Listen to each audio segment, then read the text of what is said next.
Hello everybody, my name is Olivia, and today we are going to be talking about anxiety and common behavior patterns associated with anxiety to where we can start truly healing and working on ourselves. So let's dive on in. Okay, so to tell you a little bit about myself, I am officially 4.5 years sober from anything and everything you can think of. That being said, 4.5 years ago, when I first got sober, I was on over 22 prescribed medications. They literally gave me a medication for everything. I was diagnosed with paranoia, schizophrenia, bipolar, depression, anxiety. I had nightmares, all these different things. And it was miserable. It was absolutely miserable. But I understand it as well, because I was coming off of all these miserable things that I really was that person. So I get it. But thankfully, I worked hard on a lot of things. I stayed sober, more importantly, and I slowly weaned myself off of these things with the help of a doctor the whole time. And now I can say that I'm here today, and I'm not on any of those things anymore. So it's amazing. But 4.5 years ago, in the beginning, I couldn't even do simple things like walk outside. At first, like I was sober, but I would sit on the porch all day. And even sitting on the porch, there were things that I was paranoid about. Like I would hear crickets, and I was thinking that those crickets were planted by somebody that were listening in on me, that had found me. I couldn't walk down the street without thinking that the trees were going to turn into a person and they were going to come attack me. Or I would walk past like a group of people and thought that they were all going to attack me as well. So things like that, to the point where I would drop to my knees and start crying and just cover my face and just be stuck. It was really hard to work through at first.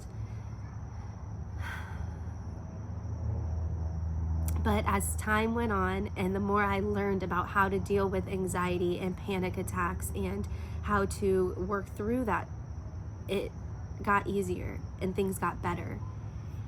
So one of the things that was really important to me was the psychological part of it all. So I took some notes because I'm a nerd. So one thing that I thought was interesting was the parasympathetic response, which is the part of the brain that relaxes us. It's actually weakened when we do things like drugs and alcohol and different things that mess with our brain, where we can't think clearly. And that part is weakened, and this is something that we train ourselves from a very young age. We train ourselves, like for instance, if our family is fighting and it puts us into that fight or flight response, and we were always the one to break up the fight, so our fight kicks in, we're training our brain. So in the future, when we see our family arguing again, that fight or flight response is going to kick in again, and your brain is automatically going to go to what you trained it as a young child. And if it was fight, you're going to automatically get in that fight. But it is something that can be retrained, and that's what's so beautiful about the brain, right?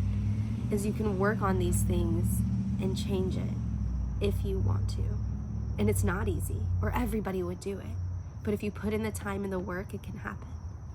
So one of the things that helped me was to start changing that response, that fight or flight in my brain, was realizing what would happen within my body before that kicked in. Because when the fight or flight would kick in, I would want to fight, and then things would happen.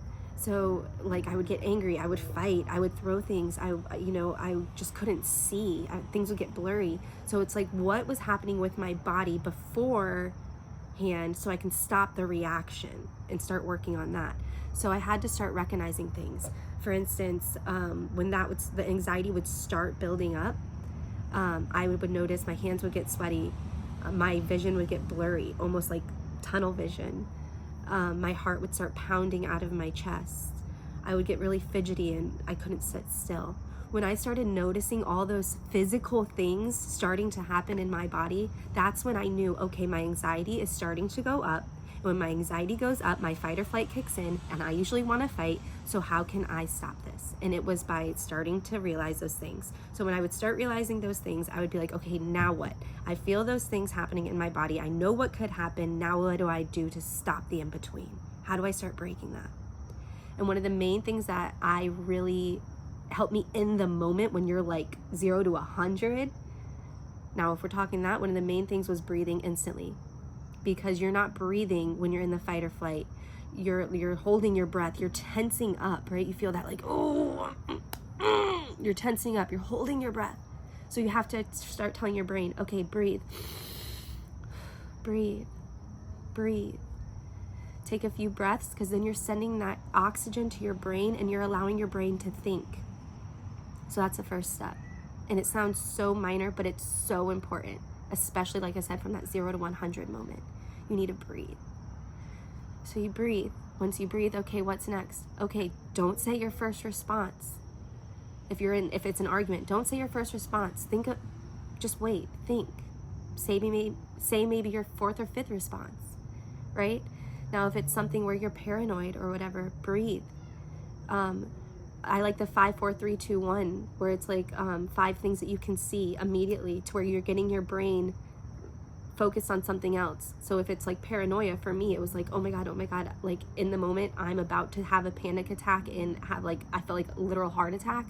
I would literally have to be like, okay, 5 things I can see, 5 things I can see, 4 things I can hear, 3 things I can touch, 2 things I can smell, or whatever it was, 1 thing I can smell, whatever it is. And that would help me in the beginning a lot for that paranoia. But now let's jump forward to today. 4.5 years sober. The paranoia isn't as much. I can get in those moments if I want to, if I'm in the wrong place or with the wrong people, then that will kick in, yes, but nothing like it was when I first got off of the things that I was on. Nothing like it was. So, but it's still real now, like when paranoia sets in, it's still real. I shouldn't compare it, but I am. Anyways, but now, so I still get very anxious to this day, but it's nothing like it used to be, right? So for instance, I started with a new therapist, and the night before that anxiety was setting in, knowing that I was going to have to open up with a new therapist. I've been to many of therapists, and I know what that first one is like, that first meeting.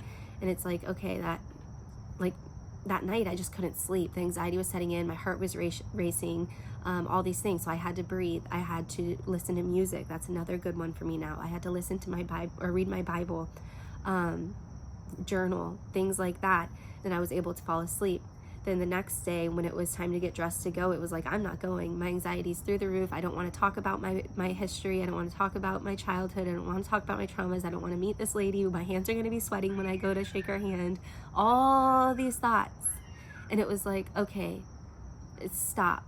Stop focusing on the negative. You know that you thought this through. This is for a positive reason. Breathe and go. Show up and try. Do it for yourself. And I did that positive self-talk.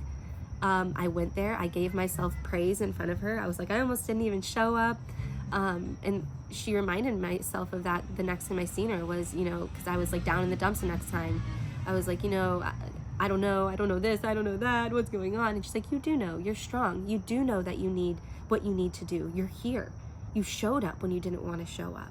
You fought through that anxiety, all those rush of emotions. You don't have to be here. You chose to be here. You're fighting through all of those feelings. And she's like, when you told me yourself that normally you would just stay home and say, I got this. I'm strong. So I hope that helped a little bit. I had a whole bunch more that I wanted to talk about, but maybe I'll do a second video. That's more about like the nervous system and the psychological part of anxiety, and how I have like all it broken down, and it's just so interesting. But I just felt like I had to talk for the heart. Even if it doesn't make sense, that's fine, because I have to stop striving for being perfect. Okay, so if you guys want to listen to this quick reading, this is from the Magic book. It's called Journey to the Heart. And when I was in a program a long time ago, this book was handed out, and it was like you flip to a random page, and whatever was written on that page was like meant for the group, and it was always on point. So that's how I read this book, even though it's broken down by the day. So I flipped to the random page today, and it's titled Surrender to Your Feelings, and I thought it would go well for kind of what we just talked about. All right, so sometimes we think being strong means not giving in to our emotions, but that's not strength. That's denial and resistance.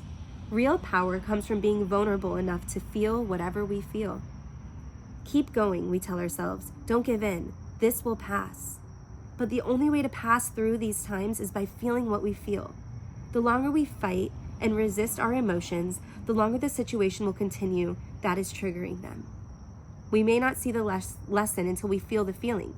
We may not see the issue, the next step, the way out, or the way through. Until we give in, feel our emotions, then release them. It's not enough to just talk about them, although that will help bring them into consciousness, into the light of the day. But talking about our feelings is different from surrendering to and feeling the emotional energy. Feel the feelings and release it. Now your soul and the universe can move you forward into new circumstances, into growth. An issue to work on, such as freedom, forgiveness, acceptance, love, and valuing some part of ourselves or our lives, may naturally and automatically emerge. If we pay attention to the process by which we grow, we will clearly see that each step of the way, feeling our feelings, accepting it, and then releasing it, triggered the next step of growth. Soon we will see that we are learning a new lesson. We are on our way again. Whew. So I hope that helped at least one of you guys tonight, and thank you for listening to me ramble on, and I will see you guys on the next video.